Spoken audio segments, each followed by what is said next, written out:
दोपहर का वक्त था जब उनकी इकलौती बेटी ने अम्मी अब्बू के कमरे में अचानक झांका तो बेटी के पांव तले जमीन निकल गई। बच्चे इस कहानी से दूर रहे। आज का दिन मेरे लिए खुशियों का था। खुशी से मेरे पांव जमीन पर नहीं लग रहे थे। अब्बू ने मुझे जाने की इजाजत दे दी थी। बचपन से मुझे पढ़ाई का शौक था, मगर अब्बू मेरी जल्दी शादी करना चाहते थे। खैर, अम्मी की मिन्नत समाजत करने पर वो मान गए थे। कॉलेज में आज मेरा पहला दिन था। स्कूल की निस्बत यहाँ लड़कियां ज्यादा थी। मैंने महसूस किया कि लड़कियां मुझे मुड़ मुड़ कर देखती थी। मैं बचपन से ही खूबसूरत थी।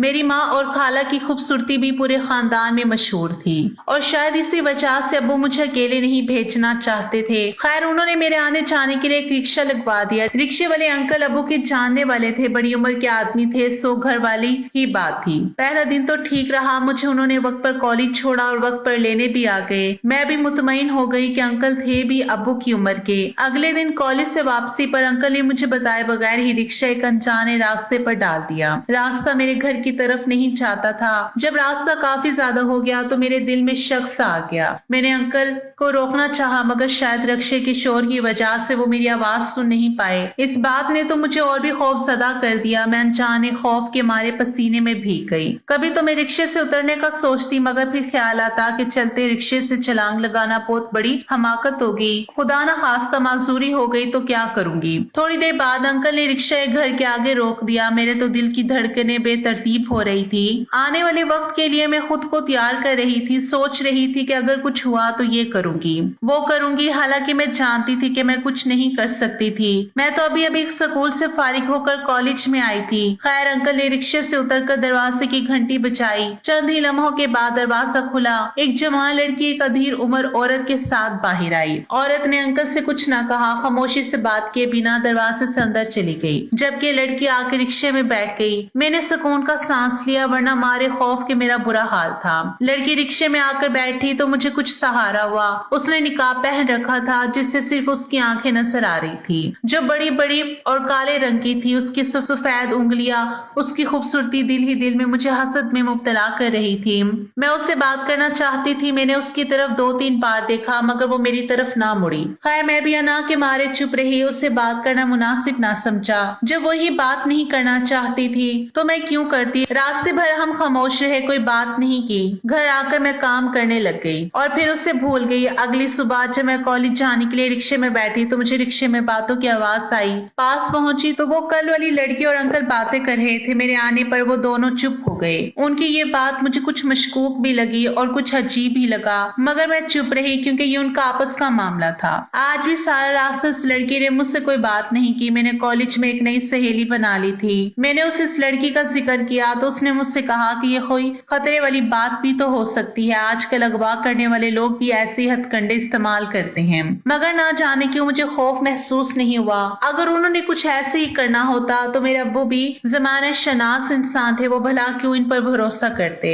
दूसरे ये कि अगर कुछ ऐसी बात होती तो आज तक मुझे उसका पता क्यों ना चलता। खैर, मैंने लड़की की बात को दिमाग से झटक दिया, मगर कुछ हैरत हुई जब वापसी पर भी मुझे वो रिक्शे में बैठी ही मिली। और फिर ये सिलसिला जारी ही रहा। मैं सुबह आती तो वो रिक्शे में बैठी ही रहती और जब शाम को छुट्टी के वक्त अंकल मुझे वापस लेने आते तब भी वो रिक्शे में बैठी होती, यहाँ तक कि मेरा घर आ जाता और अंकल मुझे घर के बाहर उतार देते। वो रिक्शे में ही बैठी रहती।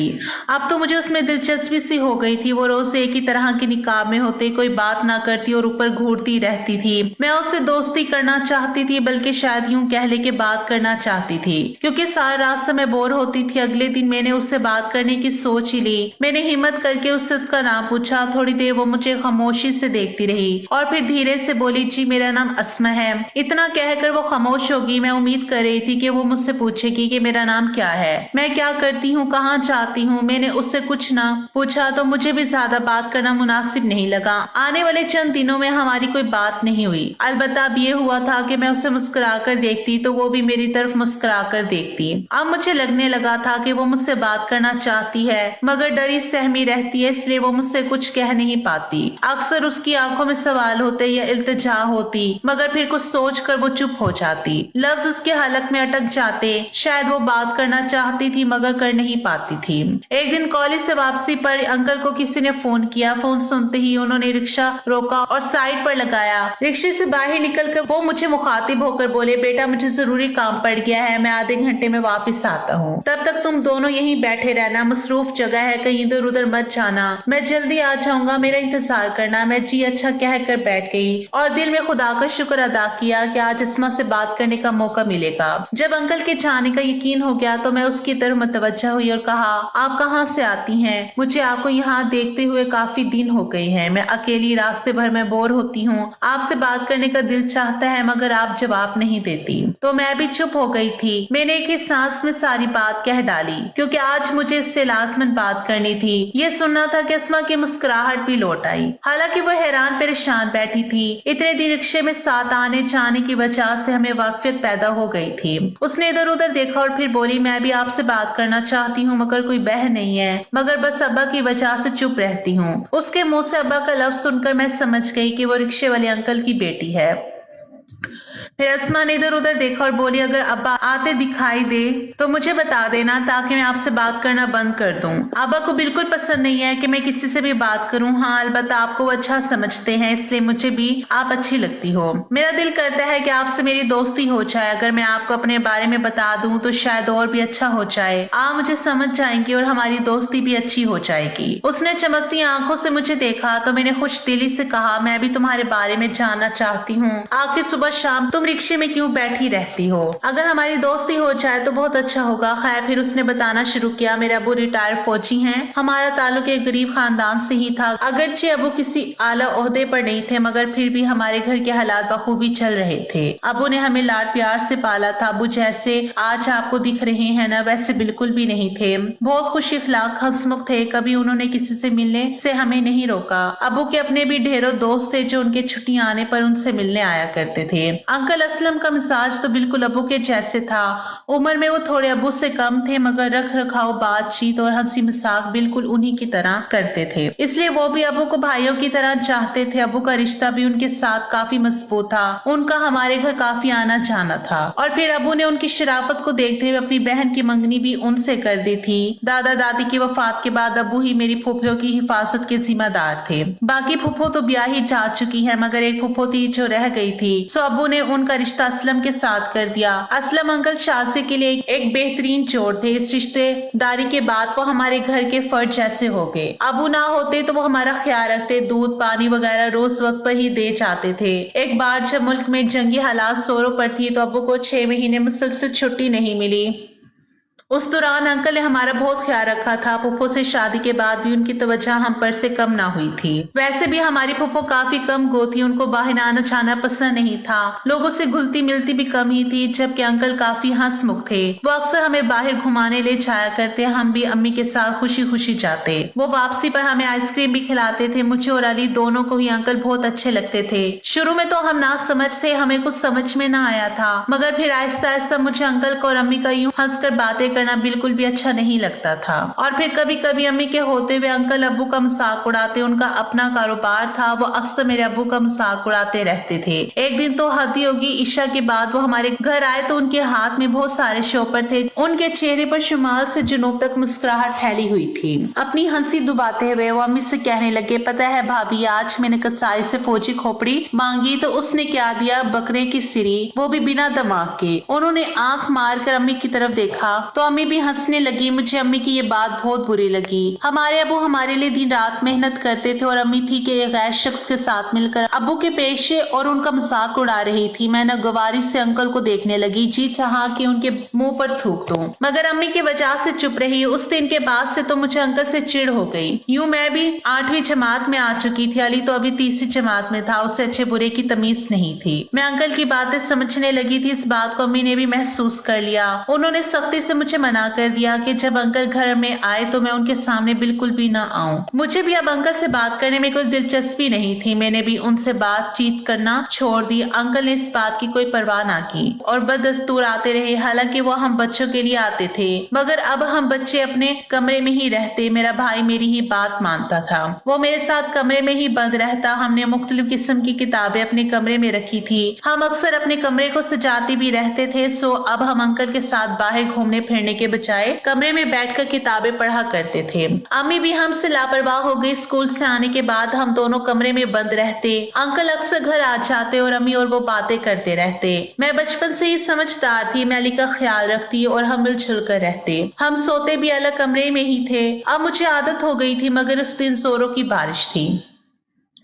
मुझे और अली को बहुत डर लग रहा था। अली को तो कहानी सुनाते सुनाते मैंने सुला दिया, मगर मुझे बहुत डर लग रहा था। यूं लगता था कि छत हवा से उड़ जाएगी। कभी कभी मैं उठकर बाहर देखती और फिर आंखें बंद कर लेती। वो रात बहुत खौफनाक थी। जब मेरा डर खत्म ना हुआ तो मैंने अम्मी के कमरे में जाने का सोचा। अली मेरे साथ ही सो रहा था। मैंने सोचा अम्मी को बुलाकर इसी कमरे में ले आऊंगी, क्योंकि अली नींद से जाग गया तो फिर वो मुश्किल से ही सोएगा। ये सोचकर मैं उठी, दरवाजा खोला और अम्मी के कमरे की तरफ आ गई। अम्मी के कमरे का दरवाजा बंद था। मैंने खिड़की से अंदर झांका तो अंदर भी अंधेरा था। मैं अम्मी को पुकार रही थी, मगर उन्होंने कोई जवाब ना दिया। इतने में जोर की बिजली कड़की। लम्हे को मंजर रोशन हो गया। सेकंड के 1000वें हिस्से में मैंने अम्मी के कमरे में अंकल को देख लिया। मैंने जो कुछ देखा वो तफसील से बता नहीं सकती। अभी मैं अम्मी की खिड़की से लगकर खड़ी थी कि मेरे भाई की चीख की आवाज सुनाई दी। मैं अम्मी की खिड़की छोड़कर भाई की तरफ भागी। मेरे आने के बाद शायद अली भी जाग गया था। मैंने कमरे का दरवाजा खुला छोड़ दिया था। हवा की वजह से वो जाग गया होगा और कमरे से बाहर आने की कोशिश की होगी तो दरवाजे के साथ बनी सीढ़ियों से फिसल गया होगा। इन सीढ़ियों से हम अक्सर नहीं आते जाते थे क्योंकि वो बहुत खतरनाक थी। एक दो बार अली वहां से गिर भी चुका था और शायद बारिश में भी फिसलन की वजह से आज भी अंधेरे में सीढ़ियों से गिर गया था। मैंने वापस कमरे में आकर देखा, बिजली भी जा चुकी थी। अली कमरे में नहीं था। मैंने जल्दी से जाकर अम्मी का दरवाजा बचाया। अम्मी ने दरवाजा ना खोला। मैं जोर जोर से दरवाजा पीटने लगी, मगर अम्मी ने दरवाजा खोलने में देर कर दी। दरवाजा खोलकर उन्होंने गुस्से से मुझे देखा। मैंने उन्हें बता दिया कि अली सीढ़ियों से गिर चुका है। इतने में मेरे भाई की सिसकियां दम तोड़ चुकी थी। हम उसके पास गए तो वो ठंडा पड़ चुका था। अम्मी के पीछे पीछे अंकल भी आ गए, जो यकीनन अम्मी के कमरे से ही निकले थे। उस वक्त तो मुझे कुछ समझ में ना आया, मगर भाई के शौक से निकलने के बाद जो कुछ मेरे जहन में आया, जो कुछ मैंने देखा था, मैंने हूबहू अबू को बता दिया। अबू ये सुनकर दंग रह गए। फिर बोले, बेटा ऐसी बातें नहीं करते, आप अपनी अम्मी के बारे में ऐसा मत सोचा करो। अबू ने मुझे कह तो दिया था, मगर उनके चेहरे पर फिक्र के गहरे असरात थे। उस दिन के बाद से वो अक्सर घर रहने लगे। फिर एक दिन उन्होंने बताया कि वो जा रहे हैं और अब शायद उन्हें 6 महीने छुट्टी ना मिले। अम्मी ने जल्दी जल्दी पैकिंग की और वो घर से निकल गए। तकरीबन घंटे के बाद ही अंकल हमारे घर आ गए। वो और अम्मी बैठे बातें कर रहे थे। मैं हैरान थी कि अम्मी अली के गम से कितनी जल्दी बाहर निकल आई हैं, जबकि मैं अभी तक रोती रहती थी। मुझे कमरे में उसकी किताबें देखकर रोना आता था। उसकी याद आती तो अक्सर अम्मी के पास आती, मगर अम्मी या तो मोबाइल पर लगी होती थी या फिर अंकल आ जाते और वो दोनों बातें करने बैठ जाते। ऐसे में तन्हाई का शिकार हो गई। रह रहकर अली की याद आती थी। उस दिन अबू के जाने के बाद अंकल और अम्मी बातें कर रहे थे कि अचानक ही दरवाजे पर दस्तक हुई। अम्मी तो कह के लगाने में मसरूफ थी। मैं दबे कदमों गई और दरवाजा खोल दिया। सामने अबू खड़े थे। उन्हें देखकर मुझे बहुत खुशी हुई। वो दबे कदमों अंदर आए और मुझे अपने कमरे में जाने का कहा। उसके बाद अम्मी और अबू के लड़ने की आवाजें आती रही। मैं डरी सहमी अपने कमरे में बैठी रही। घंटे के बाद जब मुझे बाहर बुलाया तो वहां अम्मी नहीं थी। शायद वो जा चुकी थी। अबू ने मुझे प्यार किया और तसल्ली दी। अम्मी का पूछकर मैं रोने लगी। अबू ने बताया कि अब वो इस घर में नहीं आएंगी। उस दिन के बाद से मैं और अबू अकेले ही रहते हैं। अबू कहते हैं कि अम्मी ने उन पर अदालत में केस कर दिया है। अबू ने अम्मी के कुछ पैसे देने हैं जो उतारने के लिए वो रिक्शा चलाते रहते हैं। घर में कोई नहीं होता। अबू को अब किसी पर भरोसा नहीं है, इसलिए वो मुझे अक्सर अपने रिक्शे में ही बिठाए रखते हैं।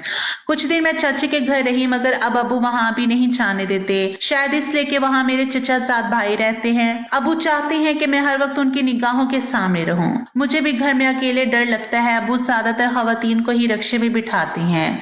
मैं भी उनके साथ मुख्तलिफ जगहों पर जाती हूँ, घूमती फिरती हूँ और शाम को हम घर आ जाते हैं। जो औरत उस दिन तुमने देखी थी वो मेरी चाची ही थी। अबू अब किसी से भी ज्यादा बात नहीं करते, उन्हें चुप लग गई है, मगर मैं चाहती हूँ कि तुम मुझसे दोस्ती कर लो। अबू को तुम अच्छी लगती हो क्योंकि तुम्हारे अबू अच्छे हैं। अगर तुम अपने अबू से बात करो तो मैं तुम्हारे घर आ जा सकती हूँ। उसने उम्मीद भरी निगाहों से मेरी तरफ देखा और बोली, मैं इतवार को बहुत बोर होती हूँ। अबू सारा दिन कमरे से नहीं निकलते, सुबह सुबह घर का काम करके मैं अक्सर फारिग रहती हूँ। अभी हम ये बातें कर ही रहे थे कि अंकल वापस आ गए। उनके आते ही अस्मा चुप होकर बैठ गई। मैंने भी उसकी मजबूरी को समझते हुए चुप साध ली। अबू से मैंने अस्मा के बारे में बात की तो वो बोले, बेटा ये उनके घर का जाती मामला है, बेहतर है कि तुम इस बात से दूर ही रहो, और वैसे भी तुम्हें अपनी पढ़ाई पर ज्यादा तवज्जो देनी चाहिए। अबू की बात सुनकर मैं खामोश हो गई, उनसे बहस नहीं कर सकती थी।